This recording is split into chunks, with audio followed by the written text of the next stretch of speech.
Alors, aujourd'hui, Bezrat Hashem, on commence une nouvelle série de cours. Je ne sais pas combien on va tenir le cours parce que c'est le moment d'éteindre. C'est le moment d'éteindre, vite, vite. Parce que ça dépend de combien de temps vous allez tenir le cours. Parce que, disons qu'il y a des choses extraordinaires vraiment. J'ai essayé de rétrécir le cours. J'ai réussi de 280 diapos à 80 et quelques. 80 et quelques, c'est encore quelques bonnes heures. Et c'est très intéressant, mais à la fin, il faut vraiment s'accrocher pour qu'on... Oh! Hein? Ton cahier? Courant. Il a écrit un nouveau message, il a écrit. Dis-lui qu'il est tiré de la yeshiva, je ne vais pas y rembourser. Donc, Bekitsour, les secrets de la langue hébraïque. C'est-à-dire qu'on va parler de quoi? C'est-à-dire quelle langue? Non. La Torah. Non. Exact, la Torah. C'est-à-dire la langue hébraïque. La langue hébraïque, c'est pas l'hébreu. Comme on va voir bientôt, l'hébreu c'est l'hébreu moderne, ce qu'on appelle l'hébreu, ce qu'on parle en hébreu moderne, c'est pas de la Lashon HaKodesh, c'est pas de la langue sainte. Ça ressemble très énormément à la langue sainte. Mais on va voir que c'est une langue qui a été transformée un petit peu, bien entendu, par Eliezer Ben Yehuda, etc., par rapport aux besoins de notre génération. C'est pas grave. Mais dans l'essence, parce quand on veut vérifier la véracité des choses et comment les choses sont parfaites, on ne pourra pas se fixer sur l'hébreu, mais seulement sur le Lashon HaKodesh. D'accord? Maintenant, le Kuzari, Rabbi Yehuda Halevi, un des Rishonim, il y a 1000 ans. Vous avez fini la main? لا ما خدش וחצי עכשיו. מה זה שלובים? יפה מאוד. Donc le Kuzari sur la langue hébraïque nous explique qu'il y a plusieurs choses qui sont appelées Kodesh. Eretz HaKodesh, Eretz Israël, Lashon HaKodesh. Et quand on parle de quelque chose qui est saint, c'est-à-dire qu'on parle d'un dévoilement divin qui est infini. C'est-à-dire que quand on parle de Yerushalayim, Ir HaKodesh, c'est-à-dire que là-bas, le dévoilement divin est infini, d'accord? Et on ne peut pas vraiment le capter. De la même manière, Lashon HaKodesh, d'accord? C'est le Lashon, c'est la langue avec laquelle Dieu a créé le monde et a écrit la Torah, d'accord? Elle représente l'infinité divine. C'est-à-dire qu'on pourra comprendre un petit peu, comme on comprend un petit peu la Torah, mais on ne pourra pas vraiment comprendre. Et donc la première chose que Dieu a créée, Bereshit, bara Elohim, et Hashamayim ve'et Haaretz. C'est-à-dire que la première chose que Dieu a créée, c'est quoi? De Aleph à Taf, et. D'accord? C'est-à-dire tout l'alphabet. Ken Bidvar Hashem Shamayim Naasu, c'est avec la parole divine. Les cieux ont été créés, d'accord? Et donc, bien entendu, donc on a besoin de ces lettres, besoin entre guillemets, Dieu n'a besoin de rien, mais c'est avec ces lettres que le monde a été dévoilé. Et donc c'est le dévoilement premier divin qui est lui aussi infini, les lettres. Ken?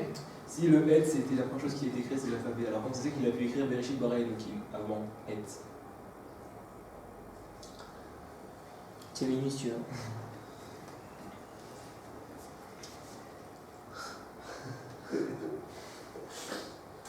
Après que Dieu a créé, qu'est-ce qu'on veut? Tu comprends? Il raconte en fait. Exactement. D'accord? Maintenant, prenons quelques exemples pour comprendre. Quand on parle de la Lashon HaKodesh, qu'on parle de la langue sainte, c'est-à-dire la langue du Tanakh, pas l'hébreu moderne. On va voir plusieurs différences. D'accord? Neshef. Neshef, en hébreu moderne, ça veut dire un bal. Quand on fait un nechef, c'est un bal. D'accord? En hébreu, en langue hébraïque, en Lashon HaKodesh, c'est la nuit. Laïla. Ça n'a rien à voir avec un bal. Vatik, d'accord? Vatik, c'est quoi en hébreu moderne aujourd'hui? En ancien. Hein? Un vieux de la vieille. D'accord? En Lashon HaKodesh, c'est quelqu'un qui est humble, quelqu'un qui est droit, etc. Riba, c'est quoi riba? Riba. La confiture, d'accord? En Lashon HaKodesh, c'est une jeune fille. Bon. Adam Kadmon, c'est quoi en hébreu moderne? L'homme des cavernes, avec la massue, etc. Hein? Généralement, l'homme d'avant. L'homme des cavernes, d'accord? L'homme d'avant. En hébreu, en Lashon HaKodesh, c'est quelque chose de Kabbalah, c'est avant la création des mondes, c'est. D'accord? Agada, en hébreu moderne, c'est une histoire inventée. D'accord? En Lashon HaKodesh, bien entendu, c'est une partie des secrets de la Torah. D'accord? Masecha. Déguisement. Le Masechet Masecha, presque un déguisement, c'est un masque. D'accord? Et en Lashon HaKodesh, c'est un moule. C'est-à-dire que comme le Egel Masecha, le Egel, le veau d'or, il a été fait dans un moule. D'accord? Donc on voit qu'il y a beaucoup de mots qui ont été changés, d'accord? Qu'on utilise, qu'on a besoin pour les besoins de l'hébreu moderne. Mais il faut savoir qu'encore une fois, quand on parle du Lashon HaKodesh, c'est la langue de la Torah. Ken? J'ai pas compris. Le premier mot, c'est les deux autres colonnes, c'est l'explication du mot en hébreu. Un en hébreu moderne et un en Lashon HaKodesh. C'est pas du tout la même chose. C'est l'explication du mot. Okay. D'accord? Les langues changent avec le temps. On le voit déjà dans l'Oazel Rashi, quand vous étudiez la Gemara ou la Torah. D'accord? On voit que le Rashi dit Belaz. Maintenant, vous parlez français. D'accord? Et la majorité du temps, les Français, ils ne comprennent pas tout ce qui est écrit dans le Rashi. Pourquoi? Parce que c'est de l'hébreu ancien. C'est un peu la langue des visiteurs. D'accord? Du français ancien. Oui, c'est du français ancien. D'accord? Donc les langues, elles changent avec le temps, etc. par rapport aux besoins, encore une fois. Mais toutes les langues proviennent de la langue hébraïque. On va voir quelque chose d'assez extraordinaire. On va faire d'abord un petit tableau. Très intéressant. Il y a écrit dans le Zohar que toutes les langues, ce sont des dérivés de l'hébreu, novlot, comme une fleur que les pétales elles tombent. D'accord? Donc c'est un dérivé, ça vient de l'essentiel qui est l'hébreu. Et regardons la langue latine par exemple, c'est quand même assez extraordinaire. On prend tout le aleph-bet et on met la langue latine en bas. Et on voit une parallèle extraordinaire entre les deux. D'accord? Alors que c'est des langues qui n'ont rien à voir. D'accord? Ça c'est une langue sémite, et là c'est la langue latine qui est la base de plein de langues, d'accord? Mais qui n'ont rien à voir. Aleph, et B, B, Gimel, le C n'a rien à voir. N'est-ce pas? Donc je l'ai mis en noir, c'est pas la même chose. On va bientôt expliquer. Dalet, D, He, E, J, Z, Chet, Yud, Ye, Kaf, Lamed, etc., etc. Maintenant, regardez bien. La majorité des lettres, déjà, on voit qu'il y a une parallèle et c'est quand même quelque chose d'extraordinaire. Maintenant, même qui ne sont pas en parallèle, on prend le C.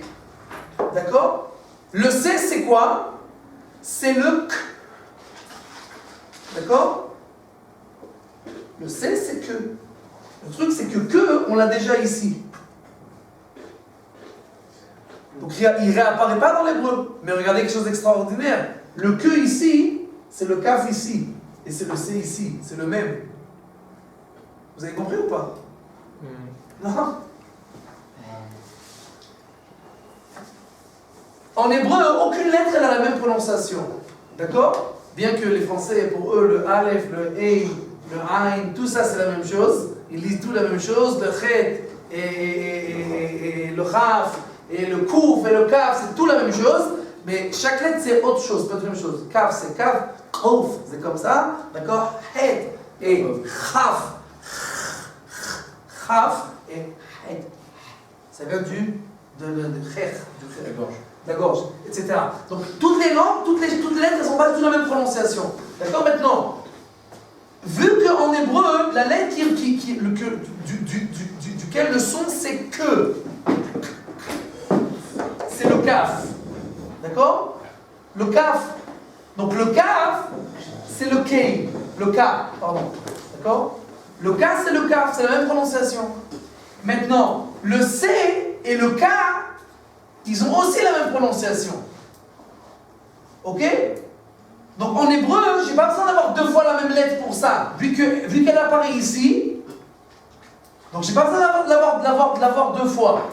Maintenant, ce qui est assez intéressant, c'est que le K qui est un C, c'est exactement la même lettre que le C qui n'apparaît pas en fait. C'est la même forme, etc. D'accord? La même chose avec le tête. Le tête, si vous regardez bien, le tête ici, il n'apparaît pas. Pourquoi? Parce que le taf, c'est déjà un T. D'accord? Donc il n'apparaît pas ici tout simplement parce qu'il apparaît déjà ici. Est-ce que vous comprenez comment ça marche ou pas? Donc en fait, on voit qu'il y a une parallèle totale pratiquement et qu'on voit que c'est vraiment un dérivé. C'est un dérivé de la langue hébraïque. Et le G? Hein? Le G. On n'a pas le temps d'expliquer tout. Maintenant, regardez aussi dans la langue anglaise, Bichlal. Seconde. Je m'excuserai. Une seconde.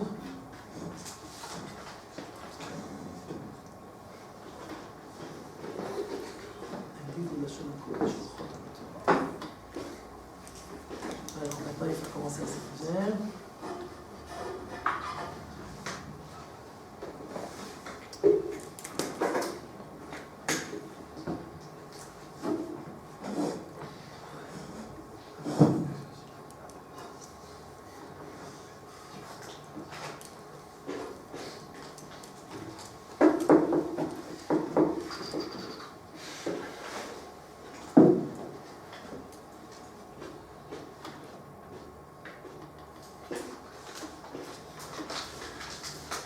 Merci.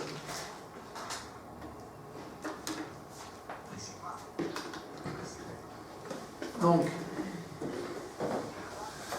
si vous regardez quelque chose d'intéressant, encore une fois, si on prend la langue anglaise, d'accord, et on prend les mêmes mots en hébreu, regardez les lettres, d'accord, le son et les lettres, ils reviennent. Alors que c'est que si tu prends, une seconde.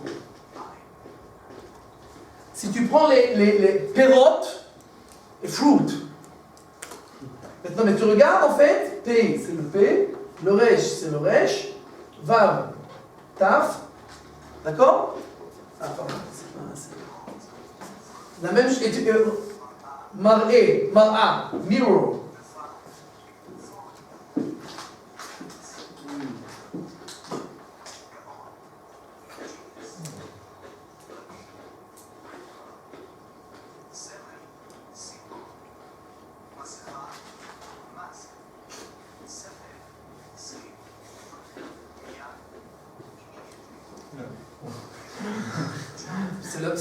C'est la même racine.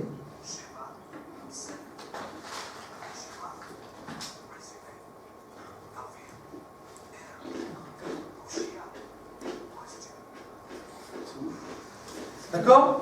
Maintenant, il y a plein de livres qui ont été écrits là-dessus, c'est pas très important ça. Hein. Ce qui nous intéresse, parce que ça c'est quelque chose de banal, ce qui nous intéresse, c'est en fait de comprendre que la base du monde, c'est l'hébreu. Et comme on va le voir, avec l'hébreu, on peut créer, d'accord? Et avec le Lashon HaKodesh, quand on comprend les mots, mais pas seulement les mots, les lettres, pour être plus exact, on peut savoir exactement tout ce qui est dans l'essence de chaque chose. On va expliquer ça un tout petit peu, bientôt, tout de suite. D'accord? Exemple dans les langues étrangères pour montrer que les langues étrangères, ce ne sont que des langues qui sont des langues Eskémiot. Non, eskémiot, ça veut dire que c'est des accords.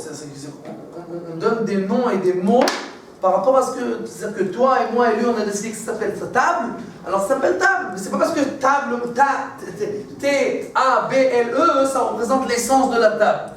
D'accord, j'appelle ça téléphone parce que le mec il s'appelait Bell. D'accord, celui qui a fait le téléphone. Ou poubelle, monsieur poubelle. C'est pas parce que les lettres poubelle, ça représente l'essence de la poubelle. D'accord? Puis, 3 exemples rien que pour faire ça rapidement. Salary. Salary, ça veut dire un salaire. De quel mot ça vient? Salt. Le sel, quel rapport? Parce que ça coûtait cher. Parce que le sel à l'époque, ça coûtait très cher.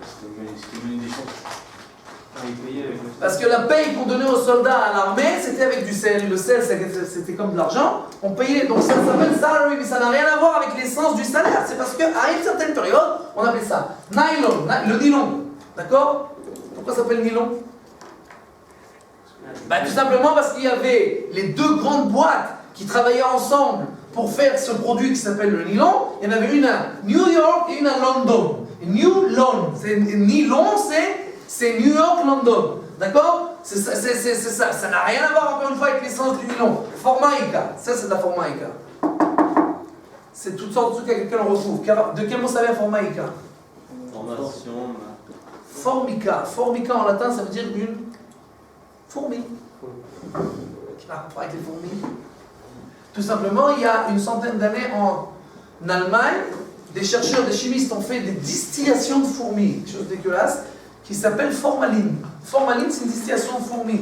Et quelques temps après, avec ces matières chimiques, ils ont créé ce qui s'appelle la formica. La formica, ça, c'est une distillation de fourmis. Ça n'a encore une fois rien à voir dans l'essence avec les fourmis, mais vu que ça a été fait avec de la formaline, alors on appelle ça formica. Donc, en chimie, c'est ce qui ressemble le plus au Lashon HaKodesh, au Lashon HaKodesh. Pourquoi? C'est possible de définir les éléments selon leur composé. Par exemple, le sel est du chlorure de sodium. Et chacun comprend cela, même s'il ne comprend pas l'hébreu, car c'est le composé du sel. C'est-à-dire que si je montre comme ça à n'importe quelle personne dans le monde, enfin, n'importe quelle personne qui a un temps soit peu étudié de la chimie, il sait que ça, c'est quoi? C'est du sel. Si je lui marque H2O, il sait que c'est quoi? C'est de l'eau. Si je lui marque du CO2, il sait que c'est quoi? Etc. Du quoi? De la lumière. De l'air. C'est déjà de l'eau. Je suis pas petit. Mais moi je le savais pourtant. Sans me dire. D'accord? Maintenant, si on comprend ça, c'est-à-dire qu'on comprend que ça, ces lettres-là, c'est l'essence du sel. C'est l'essence du sel, c'est l'essence de l'eau, c'est l'essence de chaque chose. D'accord? Maintenant, quand je dis, par exemple, l'eau, d'accord? Ou water, d'accord? Les lettres, elles n'ont rien à voir avec l'essence. Ça, c'est l'essence de l'eau. D'accord? Mais ça n'a rien à voir. C'est pour ça que dans chaque langue, tu auras un autre mot. D'accord? Mais en hébreu, pas du tout. On verra que maïm, d'accord? Ça représente l'essence de l'eau. D'accord? Mais ça, on va en prendre. D'accord? En chimie, il y a des atomes. En langue hébraïque, il y a 22 lettres. C'est-à-dire que si avec les atomes, on peut faire des essences, en hébreu, tu prends les lettres. Chaque lettre, c'est une essence. Tu peux arriver à l'essence de chaque chose. Maintenant, la Gemara dans Masechet Brachot, elle nous dit la chose suivante. Et vous verrez ça plus tard. Enfin, en fait, je crois que je ne vais pas rentrer ça dans cette truc, mais c'est pas grave, ceux qui voudront après, on pourra s'amuser. D'accord? Vous pourrez savoir, comme les grands Mekoubolim, si on vous dit le nom de quelqu'un, vous pourrez comprendre exactement qui c'est, comment il marche, qu'est-ce qu'il a fait dans sa vie, etc. D'accord? Par rapport même aux lettres de son nom, d'accord? Et par rapport à ses différents noms, etc., etc. Et vous verrez, ça marche à 100%. Et maintenant, la Gemara raconte, regardez les grands dessins que Dieu a fait dans ce monde-là. Al-Tikre Shamot et la Shemot. Quelqu'un qui étudie dans Masechet Brachot? Ok, c'est de la névoie. Non, elle est trop Donc, la Gemara, elle dit, ne dit pas les dessins de Dieu, mais dit les noms. Les noms que, et c'est pour ça que la Gemara dit que quand les parents ils donnent à un enfant, à la naissance, à la brite, le nom, ils ont le roi HaKodesh. Pourquoi? Parce que le nom, il influence. C'est pour ça que c'est très important de faire attention au nom qu'on a à ses enfants. Et des fois, il faut changer le nom, parce que des fois, le nom, il n'est pas bien, il a des mauvaises influences. Maintenant, vous allez me dire, oui, mais c'est quoi cette histoire, dormir debout? C'est quelqu'un qui a un bon nom, alors il va devenir un grand sadique, non? Non, c'est une influence. D'accord? C'est pour ça que la Gemara, dans Yoma 83, elle raconte la chose suivante. Rabbi Yossi, Rabbi Meir, Rabbi Yehuda, ils étaient une fois sur la route. Et ils sont arrivés dans une auberge. Et ils ont demandé à l'aubergiste de leur garder leur porte-monnaie. Alors, Rabbi Yossi, Rabbi Yehuda, ils ont donné le porte-monnaie à l'aubergiste. Et Rabbi Meir, il a posé la question, ouais, comment tu t'appelles? Alors il a dit, qui dort? Pas en français, qui dort? Alors il a dit, qui dort? Ça m'appelle, j'ai pas de porte-monnaie, laisse tomber. Il a écrit dans la Gemara qu'il est parti, il l'a enterré dans le cimetière. Il l'a enterré dans le cimetière. Le lendemain, Rabbi Yehuda et Rabbi Yossi sont venus chez Basile, ils ont dit, donne-nous le porte-monnaie. Il a dit, quel porte-monnaie? J'avais le porte-monnaie, je sais pas de quoi tu parles, je sais pas. Rien. Alors ils sont venus à Rabbi Meir, il dit, qu'est-ce qu'on fait?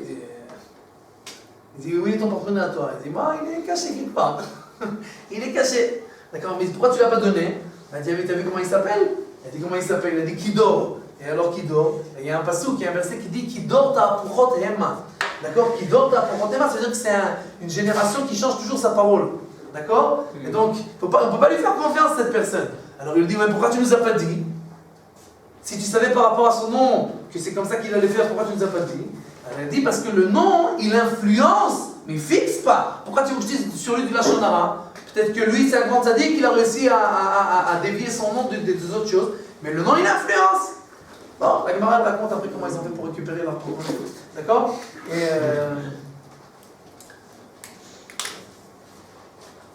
donc, le nom, les lettres de chaque personne, c'est son naissance. D'accord? Et regardez quelque chose d'intéressant. Si on prend la Neshama, c'est quoi la différence entre quelqu'un qui est vivant et quelqu'un qui n'est pas vivant? Quelqu'un qui est mort, d'accord? C'est quoi? C'est un bout de steak qui est allongé par terre. Il n'y a rien. C'est comme tu vas à la boucherie, il n'y a rien, aucune différence. D'accord? C'est quoi la différence entre un steak et quelqu'un qui est vivant? La Neshama. S'il y a une Neshama dedans, une âme vivante, alors il vit. Maintenant, regardez bien. Comment ça s'appelle? Donc, ce qui me fait vivre à moi, c'est quoi? C'est la Neshama. C'est quoi la Neshama? La Neshama, c'est le Nun. C'est les mondes spirituels d'en haut. Le Hei qui représente ce monde-là, parce qu'il y a écrit Ki beya Hashem tsur olamim, Ki beya Hashem tsur olamim, que Dieu a créé les mondes avec Ya. D'accord? Et la Gemara, elle dit avec le Yud, le monde futur, et avec le Hei, ce monde-là. Donc le Hei représente toujours ce monde-là. Et qu'est-ce qui fait en fait le lien entre les mondes spirituels et ce monde-là? C'est mon nom. Donc la Neshama, en fait, c'est la vitalité que je reçois des mondes spirituels jusqu'à ce monde-là qui passe par mon nom. C'est-à-dire que mon nom, c'est mes tzinorot, c'est mes tuyaux, merci. Faut que tu viennes avec moi à Paris, d'accord? C'est mes tuyaux par lesquels je reçois toute ma possibilité de vivre, de travailler, etc. D'accord? C'est pour ça, par exemple, qu'un malade, on lui change son nom. On lui rajoute un nom, etc. Pourquoi? Parce que tu ouvres des nouveaux tuyaux. Tu ouvres des nouveaux tuyaux. D'accord? De la même manière, le mot Adam, il représente l'essence de l'homme. D'accord? Si on prend le mot Adam, regardez bien. Il y a écrit dans la Gemara qu'il y a 3 shutafim, 3 associés dans l'homme. Son père, sa mère, ceux qui font le corps, et Akadosh Baruch Hu qui donne un neshama. D'accord? Maintenant, Av, VM, c'est 41 et 3, c'est 44. D'accord? Avec, comme on le verra plus tard, le Aleph, il représente toujours quoi? Akadosh Baruch Hu, c'est pas un Hashem, il représente Akadosh Baruch Hu, on verra plus tard. Donc tout, c'est la forme, la prononciation, le numéro, etc. Tout dans la lettre Aleph qui représente Akadosh Baruch Hu. Donc on a d'un côté, ce qui le fait vivre, c'est bien entendu, le plus important, c'est Aleph. Le Dam, c'est quoi? C'est Adam ou Nefesh. Et donc si je prends en valeur numérique le père, la mère, et je rajoute le Aleph, ben c'est Adam. C'est-à-dire que c'est exactement. Maintenant, quelqu'un qui est Yeled, c'est 44. C'est quoi 44? Sans le Aleph. Pourquoi? Parce que la Neshama, le Yetzerator, quand est-ce qu'il rentre? À 13 ans. Quand tu as un petit enfant, un Yeled, tu es encore que avec le côté de ton père et ta mère. Quand tu as 13 ans, tu commences à devenir avec Dieu. Et c'est pour ça qu'est-ce qu'on dit quand un enfant il devient par mitzvah, qui a vivi azavuni, va Hashem yaspeni. Parce que jusqu'à présent, c'était mes parents qui étaient responsables de moi. Et maintenant, qu'est-ce qu'il a dit mon père quand je suis monté à la Torah? Baruch sheptaranu meoncho shel ze, bon débarras. Maintenant, qui c'est qui me prend? Qui a vivi azavuni. Et maintenant, va Hashem yaspeni, c'est Dieu qui me prend avec lui, qui me donne un neshama, qui me donne mon yetzerator. D'accord? Pourquoi pour Ama et Furima et Abba, on a enlevé le H et tout ça? Genre, on a déformé le nom pour donner une main et Comment on dit un père? Av. Abba. Abba, c'est quoi là? Abba, c'est quand en hébreu moderne, tu dis. Ah, mais dans la Torah, c'est quoi? Av. Av, c'est un père. Em, c'est une mère. Bah, dans la Torah, il y a écrit Shel Ima. Ima? Ouais. Où c'est écrit Ima? Quand Rachel, je crois, elle revient dans la maison de sa mère. Michel Rivka. Imo. Non. Ima. Ima. La maison de sa mère. Ima, c'est une mère en hébreu moderne, d'accord? Em, c'est une mère en Lashon HaKodesh. Ima, c'est sa mère. Et Rivka, elle est rentrée chez sa mère avec un H avec un dagesh. D'accord? Toute chose, quand je rajoute un R à la fin avec un dagesh, ça veut dire à elle. La maman aime, sa maman à elle. D'accord? Le 44, c'est quoi là? Yeled. Yeled. Donc, on passe tout ça, on n'a pas le temps. Celui qui veut, il va voir après. Ok, on commence maintenant un petit peu à rentrer dans le vif du sujet. Comment on fait pour comprendre les lettres? C'est-à-dire, moi je veux comprendre l'essence des lettres. Je veux comprendre chaque lettre, qu'est-ce qu'elle veut dire, c'est quoi son essence, qu'est-ce qu'elle représente pour moi. Sefer HaYetzira, qui c'est qui écrit Sefer HaYetzira? Ni plus ni moins, Abraham Avinu. D'accord? Abraham Avinu, maintenant c'est du chinois là-bas, d'accord? C'est-à-dire qu'il ne faut pas essayer d'ouvrir et de comprendre. Il n'y a pas de problème, mais vous allez rien comprendre. D'accord? C'est-à-dire que c'est des phrases, des petites phrases, d'accord? Et c'est du chinois, tu ne comprends rien du tout. Sur chaque phrase, tu as des livres entiers qui ont été écrits pour comprendre ce qui est écrit. D'accord? Maintenant, dans Sefer HaYetzira, il est écrit que chaque lettre, pour la comprendre, il faut la comprendre Sefer, Bisfar, Bessipur. Vous avez compris? Non. Alors on y va. Sefer, c'est-à-dire que la manière dont elle est écrite, c'est regarde la forme. Premièrement, comment elle est écrite dans le livre. Comment dans le Sefer HaKavanah, Sefer Torah. Regarde dans le Sefer, pas l'hébreu moderne. Regarde le Sefer Torah. Regarde comment elle est écrite. Ça déjà, c'est une source de compréhension. Bessipur, comment tu l'as dit, comment tu l'as prononcé. Prononcé. Comment tu la prononces? Comment tu la prononces. D'accord? Donc, la prononciation. Et Bisfar, c'est le numéro, la valeur numérique. C'est-à-dire, si tu prends la forme, la valeur numérique et la prononciation, tu verras que les trois, ils représentent la même chose, ils représentent une essence particulière. D'accord? Prononciation, c'est une note. Non, prononciation, comment tu prononces? Aleph, Aleph. Bet, c'est quoi bet? Bait, c'est une maison. D'accord? Gimel, c'est un mot. C'est-à-dire que la lettre, c'est quelque chose qui est aussi spécial en hébreu. Par exemple, A, B, C, on appelle ça des anomatopées. C'est-à-dire que c'est un son. Quand je dis Aleph, c'est pas un son, c'est un mot. Aleph, c'est élève. C'est-à-dire un champion, etc., etc. Bet, c'est une maison. Gimel, ça vient du mot ligmol, et ligmal, etc. Dalet, c'est une porte. Pei, c'est la bouche. Afilut tav, c'est un signe. Vav, c'est un crochet, etc. C'est que chaque lettre elle-même, elle représente déjà quoi? un mot. D'accord? Et bien entendu, quand tu prends la prononciation et le numéro et la manière dont comment ça s'appelle, c'est écrit, tu découvres les grands secrets. Ça, c'est la première source, Sefer Yetzirah. Deuxième source, Shabbat, Daf Kuf Dalet, la Gemara, elle nous raconte toutes les essences de chaque lettre. Bien entendu, là-bas, c'est écrit en forme d'histoire. C'est des choses qui ont l'air à première vue tout à fait banales, mais on verra que ce n'est pas du tout banal. Et la Gemara dans Baba Kama nous dit que la première fois chaque fois qu'une lettre elle apparaît dans le premier mot, d'accord, alors c'est l'essence de la lettre. C'est-à-dire que tu prends la première fois que ça apparaît au début d'un mot. Je donne un exemple. Le Aleph, c'est quoi? C'est quand est-ce qu'il apparaît la première fois au début d'un mot?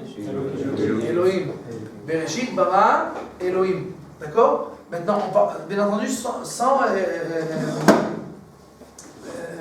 les lettres d'introduction, comme le Hey, etc. D'accord? Par exemple, la lettre Sameh, la première fois qu'elle apparaît, c'est Hu ha-sovev et eretz ha-chavila. D'accord? Sovev. Bien qu'il y a le Hey avant, mais le Hey, c'est une lettre d'introduction. C'est comme. Non, voilà. Bereshit. Alors, Bereshit, vraiment, le Resh. D'accord? C'est la lettre qui apparaît la première fois. Ok. Ah, c'est pas bête. Si, c'est bête. C'est bête qui apparaît la première fois, mais dans l'essence de la lettre Resh, c'est Reishit. Bereishit. Donc c'est pour ça que le Resh représente toujours une essence première. On va voir dans une seconde. D'accord? Ok, on n'a pas encore commencé avec les lettres, on est encore dans l'introduction. Comment on construit les racines en hébreu? Dans la langue hébraïque, chaque mot possède une racine. Toute racine constituée de 3-4 lettres, une racine noyée de 2 premières lettres et du rajout. Par exemple, le noyau Gimel, Dalet, Dun, Gadal, Gadad, etc. C'est-à-dire que chaque racine, elle a 3 lettres. Je prends le noyau, par exemple, Gimel, Dalet, et maintenant avec ce noyau, je rajoute Gimel, Dalet, Lamed, Gimel, Dalet, Ain, Gimel, Dalet, Dalet, etc. D'accord? Maintenant, l'essence reste et il y a des variations avec une essence proche du mot initial. Vous avez compris ou pas? C'est que si je prends le même noyau, Gimel Dalet, ça sera toujours la même essence. Maintenant, à chaque fois que j'ajoute une lettre à la fin, ça va être juste une petite variation. Mais c'est la même essence. Maintenant, si une lettre elle est répétée sur elle-même, qu'est-ce que ça veut dire? Si on parle d'essence, c'est pas un hasard. Chaque lettre qui revient sur elle-même, qu'est-ce que ça peut vouloir dire? Ou que l'action se répète, ou qu'elle est accentuée. D'accord? Exemple. Le noyau Peiresh. Maintenant, concentrez-vous parce qu'on commence. D'accord? Le noyau Peiresh. P, on ne rentre pas encore dans les lettres vraiment. D'accord? Je vous donne vraiment des petits éléments de compréhension, mais après on va rentrer dans quelques exemples de lettres, parce qu'on ne pourra pas faire toutes les lettres, mais quelques exemples. Pei, c'est quoi Pei? La bouche. C'est quoi la bouche? Un orifice. C'est de là qu'on rentre et on sort dans le corps, n'est-ce pas? Donc c'est une ouverture.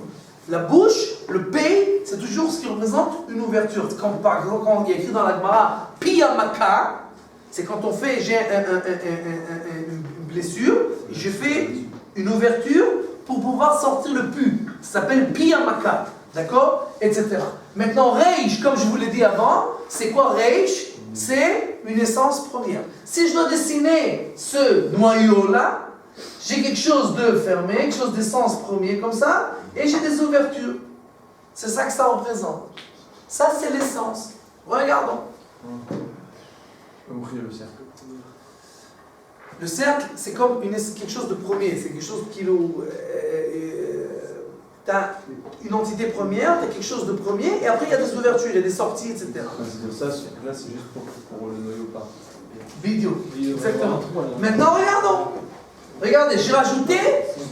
Maintenant, après on va traduire ça en français, vous verrez que ça n'a strictement aucun rapport. Ou en anglais, ou n'importe quelle langue vous voulez. J'ai rajouté toutes les lettres qui sont possibles d'être écrites en hébreu. Peiresh, Aleph. Peiresh, Hey. Chet, Zain, Tet, Chaf. On ne peut pas faire toutes les lettres, pas tous les mots existent. D'accord? Mais les mots qui existent, toutes les lettres qu'on rajoute après Peiresh, regardons c'est quoi l'essence. Pere. C'est quoi Pere? Un sauvage. C'est-à-dire qu'il y a une misgeret, il y a une Il y a un cadre et il sort du cadre. L'ifro et l'irvo, pareil, verave, se reproduire. C'est-à-dire qu'on a une entité première et on a des reproductions, des ouvertures. Perach, la même chose. C'est une. L'ifroa, c'est quoi l'ifroa? On avait une graine qui est sortie. Perez, Brazot, c'est on a une ville avec une muraille et on fait des ouvertures, ça devient une ville Brazot. Prat, on avait un klal, on avait une généralité et on. Oh, pas mille excuses. Et on a des pratiques, pas des exceptions, les détails. D'accord? L'ifror, d'accord? J'ai un pain et je le coupe et je le fais en tranches. L'ifrom, j'ai un habit, j'enlève les coutures. J'avais une entité première, je fais des ouvertures, j'ouvre les coutures. L'ifros, la même chose comme avec le pain. L'ifros, j'ai quelque chose fermé, c'est quoi l'ifros? J'explose, je fais une ouverture, d'accord? Les farek, j'ai un ordinateur, j'ai quelque chose qui est entier et je le fais en petits morceaux, je le détruis, d'accord? Maintenant regardez bien, les forêts, 2 fois le resh. C'est quoi les forêts? C'est l'ifros, velifros. C'est quoi les forêts? C'est émietter. L'ifros, ça veut dire couper le pain en tranches. Si je veux l'émietter, qu'est-ce que je dois faire? Ben, tu le coupes, et tu le recoupes, et tu le recoupes, et tu le recoupes. Donc le resh, il revient sur lui-même. L'ifroche, d'accord? Donc j'étais dans un endroit, avec parage, j'ai été exclu de là-bas. Et péri. Ça Prix, marche pas. C'est pas vrai. Ah, c'est avec les verres. c'est qu'avec les verres, mais les prix, c'est comme l'ifro, c'est comme le pérar ou le. C'est la même chose. Les JP, c'est la bouche et Resh, c'est quoi? Une entité première. Maintenant, regardez bien, c'est quand même extraordinaire. Tous ces mots-là, ils ont exactement la même essence. C'est des petites variations par rapport à la dernière lettre. Quand on comprendra les lettres, vous comprendrez chaque variation, pourquoi elle est comme ça. Mais prends ça et traduis ça en français, chaque mot c'est un autre mot, ça n'a strictement rien à voir. D'accord? Ça c'est un sauvage, ça c'est se reproduire, fleurir, détail. Hein? Aucun rapport. Tout simplement pourquoi? Parce qu'en français ou dans n'importe quelle langue, ce ne sont que des accords entre nous, et en hébreu, les mots représentent l'essence. Deuxième exemple. Racine, pays, tzadik. D'accord? Donc, si on reprend, pays c'est quoi? Faire une ouverture. Tzadik, c'est quoi un tzadik? Juste droit. Ça c'est Yachar. Un tzadik c'est quoi? C'est quelqu'un qui va contre son Yetzirah. Tout le temps. Si vous ouvrez pas la Tanya, il explique c'est quoi le tzadik. C'est quelqu'un qui est tout le temps, qui gagne son Yetzirah. C'est-à-dire qu'il est, comment ça s'appelle? Il lutte. Hein? C'est le Benoni qui peut faire ça. Le Benoni, c'est que c'est Il y a trop de Kabbalah, il y a aussi des Benoni qui peuvent aussi, qui luttent contre les Sarah autant que les Tzadikim. D'accord. Rabat disait qu'il était Benoni. Qui? Rabat. Rabat disait qu'il était Benoni et le Balatana dit qu'il s'est trompé. D'accord? Mais c'est pas le problème, tu as raison, je ne rentre pas encore maintenant dans les détails parce que c'est pas un cours de Tanéa, d'accord? Mais même le Benoni dans le Tanéa, c'est un tzaddik pour nous, d'accord? Quoi qu'il en soit, le tzaddik dans le Balatana, il n'est pas des tzara du tout. C'est pas qu'il lutte, il n'y a plus. C'est pas qu'il est là et qu'il n'existe plus. Mais bon, je suis pas en train de faire un coup. D'accord? Donc quoi qu'il en soit, le tzaddik, c'est quelqu'un qui est toujours en train de s'efforcer et de lutter. D'accord? C'est-à-dire que si je représente ça, c'est que je fais comment ça s'appelle Renforcement. Non. Une confrontation. Itnakdout. Moi je sors mais je vais dans C'est quoi Itnakdout? Confrontation. Itnakdout, c'est que Renforcement. confrontation, pour faire une ouverture, d'accord? C'est que je vais fortement pour faire une ouverture. Ça dit, c'est quelqu'un qui va lutter et P, c'est faire une ouverture. Donc c'est lutter pour forcer, merci. Forcer pour faire une ouverture. D'accord? Donc je vais appuyer, forcer pour faire une ouverture. Je vais prendre comme ça.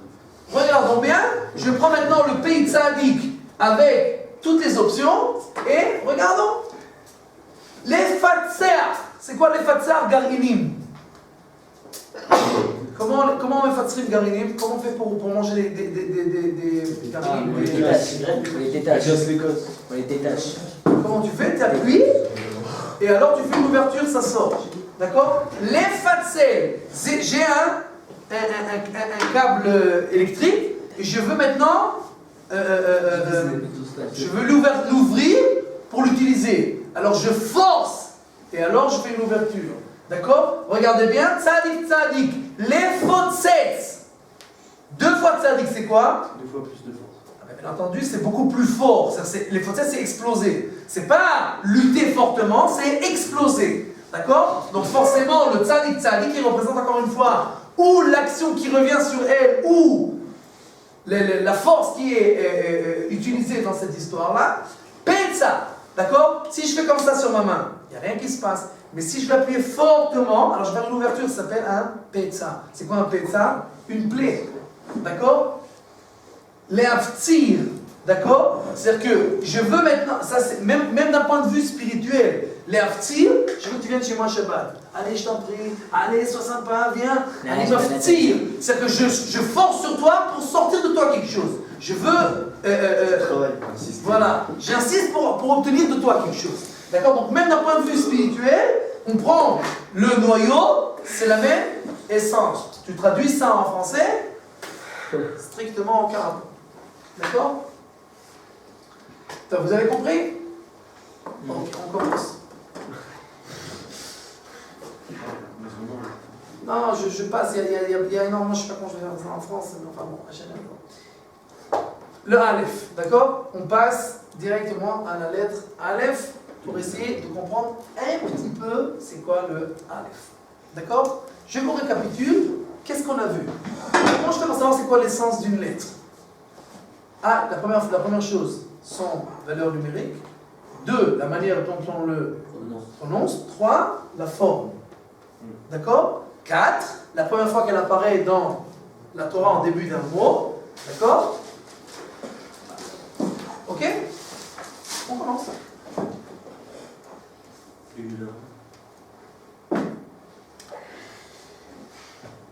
Si je prends le mot Aleph, le noyau c'est quoi? El. C'est-à-dire que le noyau de la lettre Aleph, c'est quoi? El. C'est quoi El? Dieu. Non, pas exactement. Une force. Yesh la El Yadi, quand dans la Torah on parle de El, Elohim Acherim, c'est pas qu'il y a des autres dieux, mais c'est qu'il y a toutes sortes de forces qui travaillent dans ce monde-là, et que les gens ils se gourrent, ils croient que c'est quoi? Que ces forces-là c'est quoi? C'est Dieu. Donc El, c'est une force. Elohim, c'est celui qui a toutes les forces. C'est pour ça que quand tu ouvres le Shulchan Aruch dans Siman Hei, d'accord, tu prends le premier volume du Shulchan Aruch et tu ouvres le Siman Hei, c'est quoi la kavana que je dois avoir quand je fais toutes les bénédictions et que je dis ce que je dis? Alors qu'est-ce qui est écrit dans le Shulchan Aruch? Yechavel babrachot pirush hamilot veksheyaskir Elohim. Quand tu dis le mot Elohim, tu dois avoir l'intention quoi? Sheu takif ou ba'al hayecholet ou ba'al hakochot kulam. Qu'il a chez lui toutes les forces. Ça, c'est la kavana qu'on doit avoir quand on dit le mot Elohim. C'est ça? Maintenant, regardons bien. Bien entendu, la valeur numérique de Aleph, c'est quoi? 1. Le mot Aleph, c'est quoi? Alouf. Alouf, c'est quoi? Le champion. C'est celui qui gagne tout. C'est celui qui a toutes les forces. D'accord? Maintenant, regardons bien quelque chose d'intéressant. D'accord? Regardons. Allez.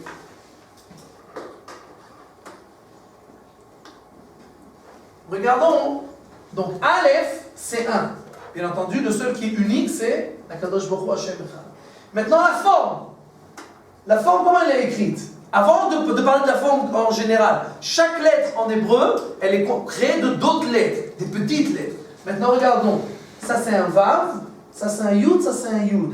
Vav c'est 6, Yud c'est 10, Yud c'est 10, c'est 26. 26 c'est Yud Ke Vav Ke. D'accord? C'est-à-dire que la lettre elle-même, Aleph, elle est constituée des lettres du Aleph, c'est-à-dire du Alouf.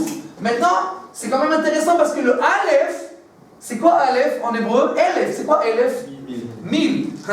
Aleph 1, c'est l'unité la plus totale. Elef, c'est ce qui représente le dénombrement le plus total. Comment ça s'arrange ensemble? Regardez, c'est intéressant. Parce que le Elef, Aleph c'est 1, Lamed c'est 30, Pei c'est 80, ça fait 111. C'est-à-dire qu'en fait, tous les dénombrements que tu vois dans ce monde-là, c'est le même 1. C'est le même Akadosh Baruch Hu. Toi, tu as l'impression que c'est un dénombrement, mais c'est toujours le même. D'accord? Maintenant, à part ça, il y a écrit Ani Rishon, Vani Acharon, je suis le premier, je suis le dernier. Regardons bien. Aleph c'est 1, Bet c'est 2, 3, etc. Taf c'est 400, n'est-ce pas? La Gemara elle dit que les Sophiot, ça continue. Kaf c'est 500, même Sophie 600, Nun Sophie 700, Pei Sophie 800, Tzadik Sophie 900. Et le 8 n'est pas. Aleph, Elef. On revient au premier, c'est le Elef. D'accord? Que si tu continues encore, tu arrives juste au celui d'après, c'est le Elef. Alors qu'on a fini l'alphabet, on revient au début. Ani Rishon, Vani Acharon. Je suis le premier, Aleph. Je suis le dernier, Elef. Et c'est le même en fait. D'accord? Le Aleph et le Elef, ils représentent la même chose. Maintenant, à part ça, la forme, quand on dit Hashem Elokeinu Hashem Echad, qu'est-ce qui est écrit dans le Shulchan Aruch? Qu'est-ce qu'on doit faire?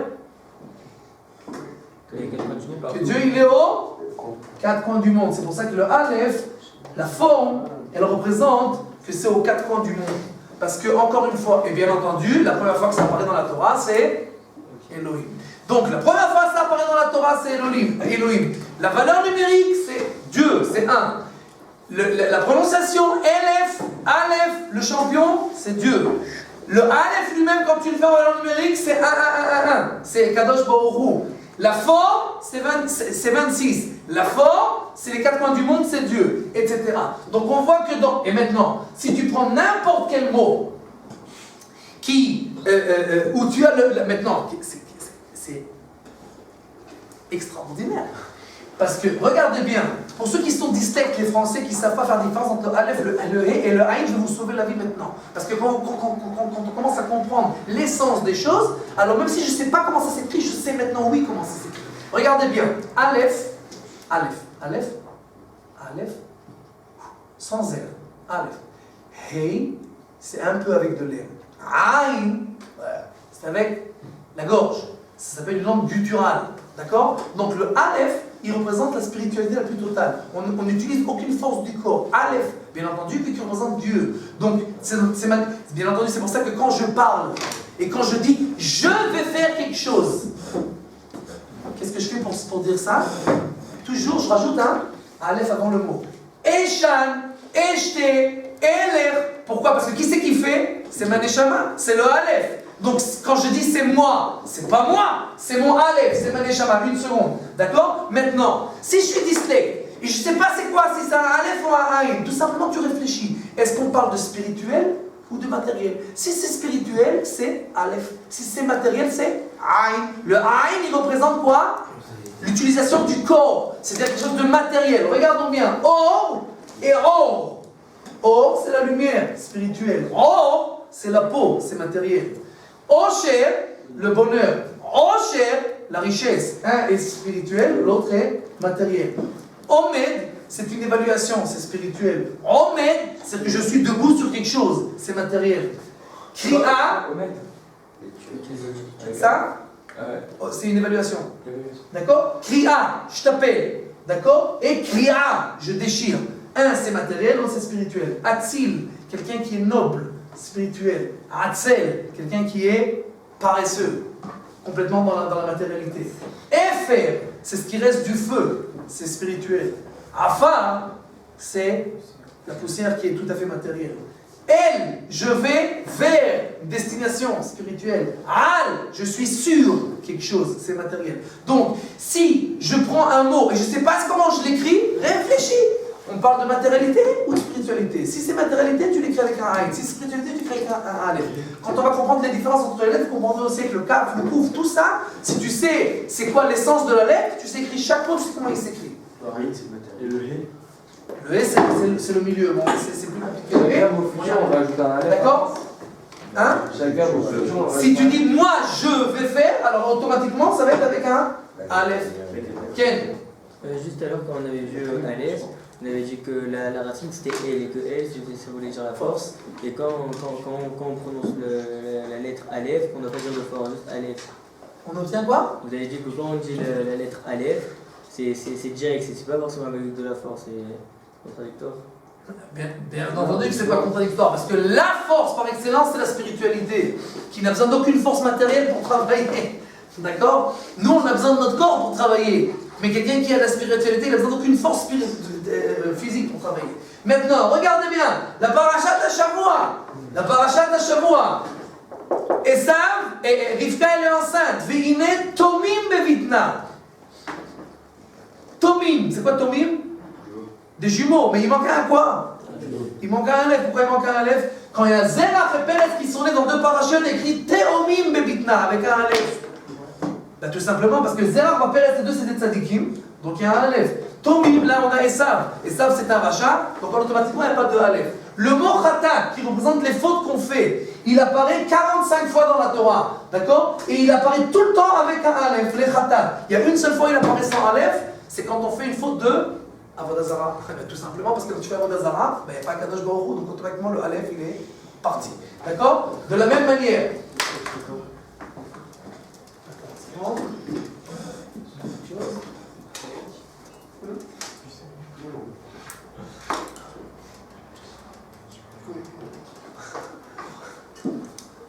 Il manque des. J'en enlève trop, mais c'est pas grave. Et. Donc, de la même manière, quand tu prends chaque mot qui commence avec un Aleph, tu prends le mot Adam, tu enlèves le Aleph, tu enlèves la spiritualité, qu'est-ce qui reste? Dam. Le sang, le corps, la mort. D'accord? Tu prends Emet, tu enlèves le Aleph, tu enlèves la spiritualité du Emet, qu'est-ce qui reste? Met. Il ne reste plus rien. Etc. D'accord?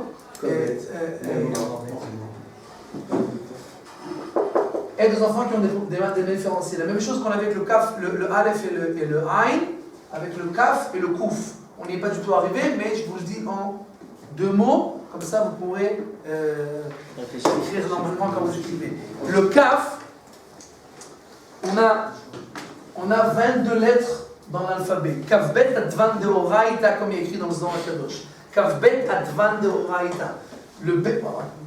Le Bet, il représente quoi? La multiplicité. C'est pour ça que le monde, Bereshit, ça commence par un Bet. Parce qu'avant Bereshit, il y avait Akadosh Baruch Hu qui était tout seul. Elohim.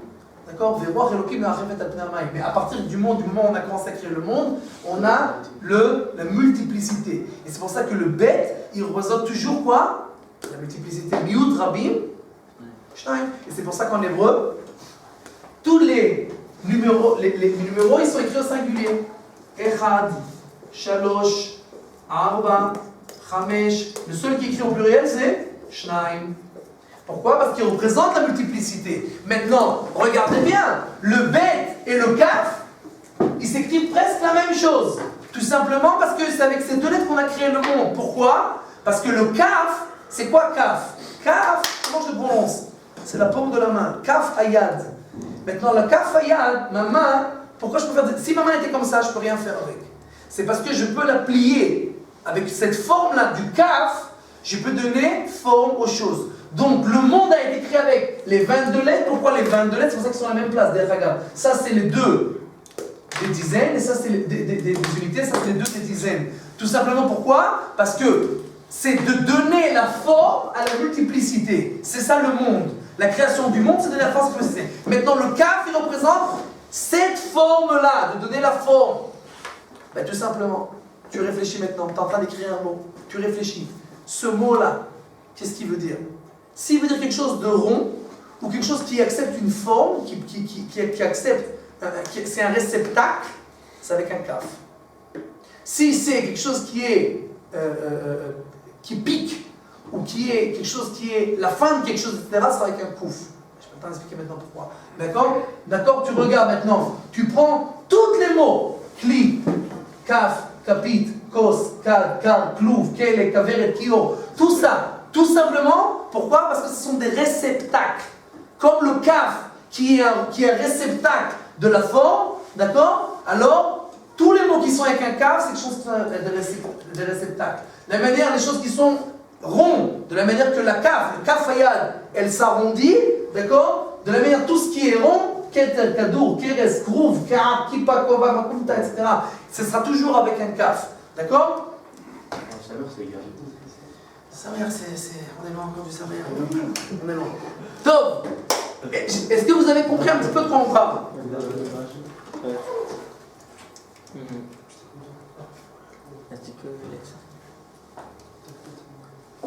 Ken, je t'écoute, Louis. Pour le Aleph, le Etz, alors ça veut Quoi? Etz. Etz? Etz, avec Aleph, non? Ah ben non, Louis, réfléchis une seconde. Mais non! Maintenant, t'es analphabète, d'accord? T'as appris la règle. C'est quoi Etz? C'est physique ou c'est spirituel? Alors, Etz, c'est grec à Aïn. Et ben voilà. Tout simplement. Tu sais pas écrire, réfléchis, c'est spirituel ou c'est matériel? Maintenant, si tu veux, tu prends la mila, Atz. Avec un Aleph, c'est quoi? Se dépêcher. Se dépêcher, c'est spirituel. D'accord? Maintenant, encore une fois, spirituel par rapport au matériel. Parce que c'est dépêché dans ce monde-là. D'accord? Mais par rapport à un arbre, qu'est-ce qui est plus spirituel ou plus matériel? Se dépêcher, c'est une action. Donc c'est automatiquement plus matériel. Donc c'est spirituel. Donc c'est at avec un aleph. Mais at, c'est matériel, c'est avec un aïn. Capiche?